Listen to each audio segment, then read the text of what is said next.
น้ำตาลในเลือดพุ่ง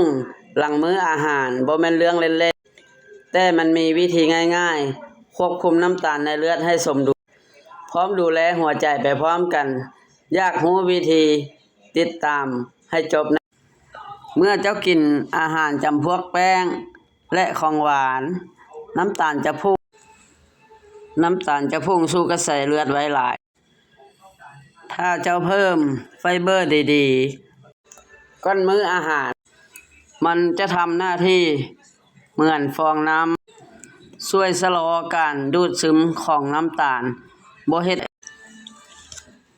ดให้น้ำตาลในเลือดบ่พุ่งสูงและช่วยให้ลดเบาหวานได้นอกจากช่วยควบคุมน้ำตาลแล้วลดไขมันบ่ดีคือ LDL และเพิ่มไขมันดี HDL ดูแลระบบขับถ่ายทั้งช่วยให้อิ่มนานขึ้นลดอาหารจุบจิบและควบคุมน้ำหนักได้ดีใครอยากดูแลสุขภาพครบวงจรนี่คือจุดเริ่มต้นที่ง่ายที่สุดอยากได้เคล็ดลับสุขภาพดีๆแบบนี้อีกอย่าลืมกดติดตามช่องนี้ไว้เลยนะ